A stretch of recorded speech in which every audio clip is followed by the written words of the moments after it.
ભારતીય જનતા પાર્ટીના સમર્થકો, એના મતદાતાઓ, એના શુભેચ્છકો, એને પણ 3 દાયકાની વાતો અમુક વિસરાઈ ન જાય એના માટે મારે યાદ કરાવી છે કે આ પરિસ્થિતિ હોવા છતાં આપણે વિકલ્પ શોધવાની વાતના બાના નીચે કેટલા દિવસ અને ક્યાં સુધી આપણે આપણી આગલી પેઢીને અન્યાય કરતા રહીશું.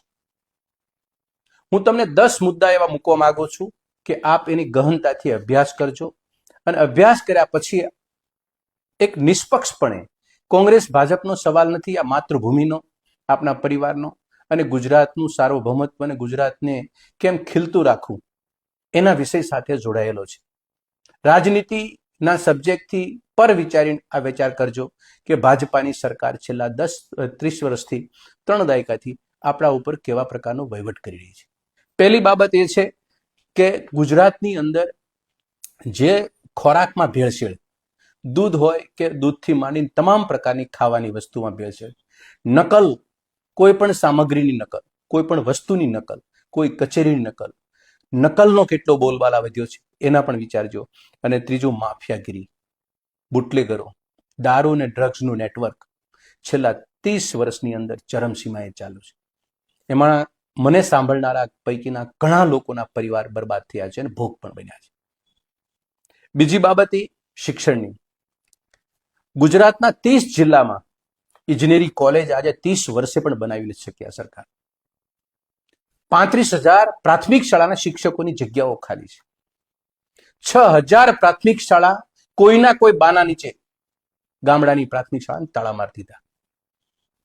અને જે પ્રાથમિક શાળાઓ આજની તારીખે અવેલેબલ છે એ જર્જરિત પરિસ્થિતિમાં છે, એનું સમારકામ પણ થતું નથી. આ શિક્ષણ પ્રત્યેનો અભિગમ ગામડાઓને બરબાદ કરવાનો અને ગામડાઓને અભણ અને ગંવાર રાખવાનો ખૂબ મોટો મનસૂબો સિદ્ધ કરી રહી છે ભાજપાની સરકાર. નજર કરવા જેવી બાબત છે.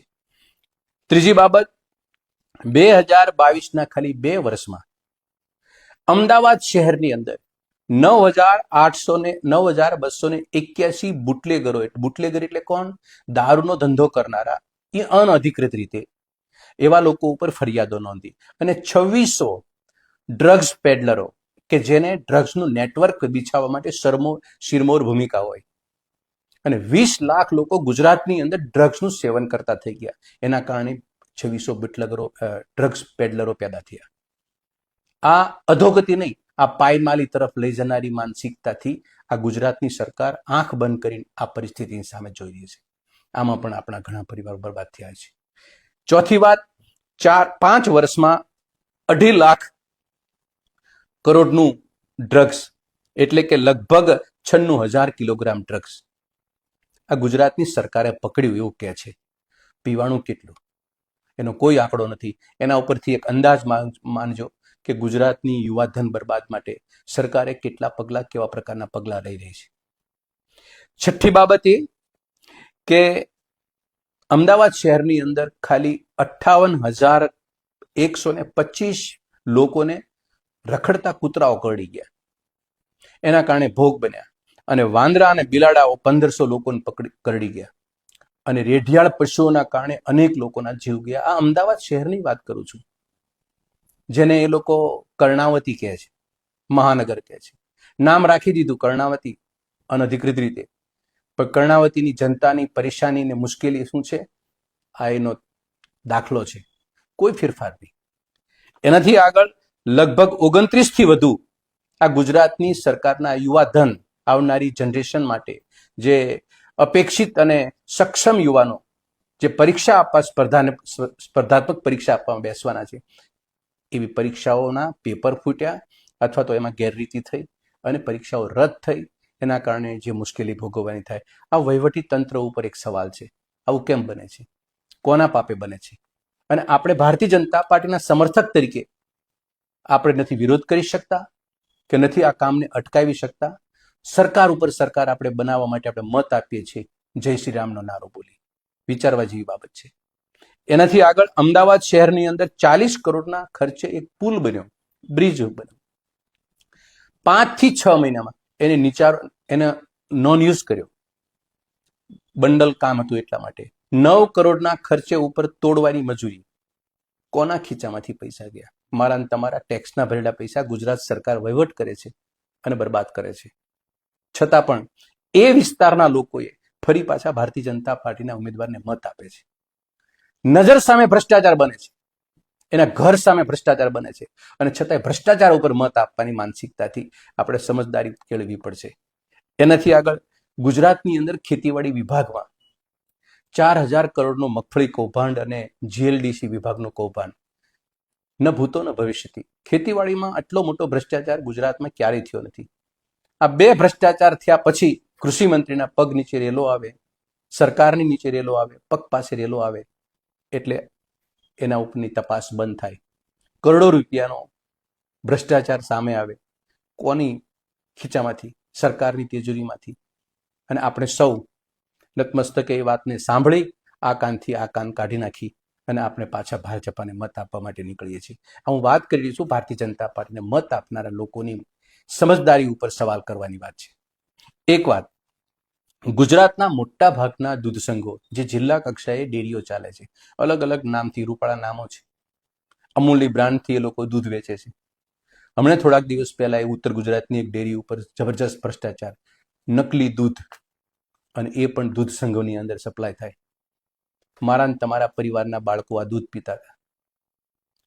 કેટલું દૂધ પી ગયા છે આવું?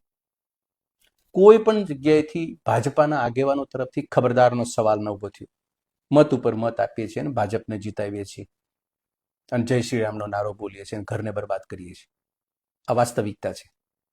એનાથી આગળ ભાજપા સરકારમાં સૌથી વધુ ગાયોની હત્યા થઈ અને ગૌચર જે ભારત આઝાદ થયું ત્યારે કોંગ્રેસની સરકારોએ જે કાયદા કાનૂન બનાવી અને ગામનું ગૌધન હચવાય એના માટે ગામડે ગામડે ગૌચર 1,000 જેટલા ગામડાઓના ગૌચરોને વેચી માર્યા.